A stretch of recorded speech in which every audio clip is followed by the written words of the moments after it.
लगेगा तगड़ा झटका। ये रहे 3 चौंकाने वाले संकेत।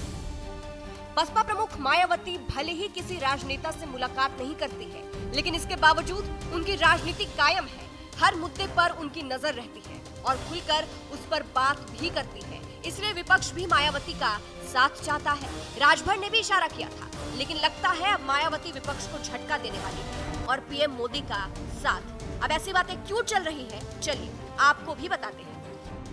दरअसल बीते कुछ दिनों से कई ऐसे मुद्दे आए जिस पर विपक्ष ने मोदी सरकार को घेरने की कोशिश की, लेकिन जिन मुद्दों पर विपक्ष ने सवाल उठाए उस पर मायावती के तेवर मोदी सरकार के लिए नर्म नजर आए और 3 ऐसे संकेत नजर आए जिससे ये कहा जा रहा है कि मायावती 2024 में पीएम मोदी का साथ दे सकती है।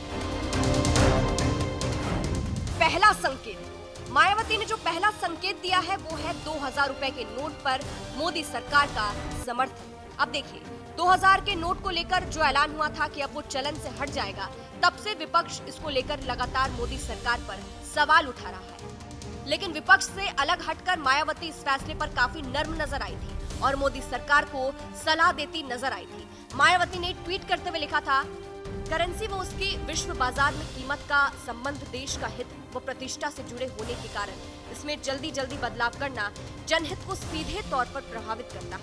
इसलिए ऐसा करने से पहले इसके प्रभाव व परिणाम पर समुचित अध्ययन जरूरी। सरकार इस पर जरूर ध्यान दे।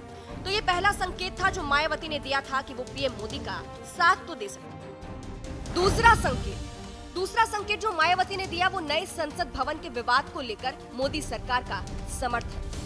अब विपक्ष नए संसद भवन के मुद्दे को लेकर बौखलाया हुआ है और उनका कहना है कि भवन का उद्घाटन द्रौपदी मुर्मू के हाथों ना कराकर पीएम मोदी से कराना राष्ट्रपति का अपमान।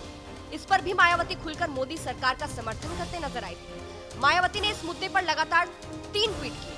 पहले ट्वीट में मायावती ने लिखा, केंद्र में पहले चाहे कांग्रेस पार्टी की सरकार रही हो या अब वर्तमान में बीजेपी ने देश व जनहित निहित मुद्दों पर हमेशा दलगत राजनीति से ऊपर उठकर उनका समर्थन किया है तथा 28 मई को संसद के नए भवन के उद्घाटन को भी पार्टी इसी संदर्भ में देखते हुए इसका स्वागत करती है। दूसरे ट्वीट में मायावती ने लिखा, राष्ट्रपति द्रौपदी मुर्मू जी द्वारा नए संसद भवन का उद्घाटन नहीं कराए जाने को लेकर बहिष्कार अनुचित, सरकार ने इसको बनाया है इसलिए उसके उद्घाटन का उसे हक है।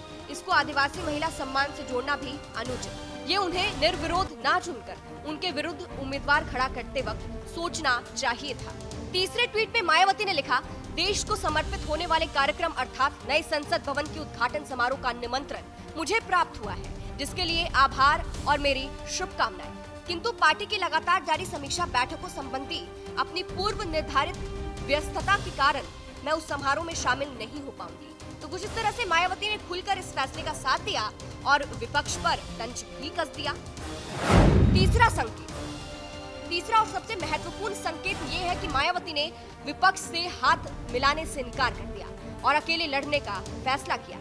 जब लखनऊ में बसपा की बैठक हुई थी तो इसमें मायावती ने ऐलान किया था कि अब बसपा सभी सीटों पर अपने दम पर चुनाव लड़ेगी। विपक्षी एकता की बातों के बीच मायावती का ये ऐलान विपक्ष के लिए एक झटका था।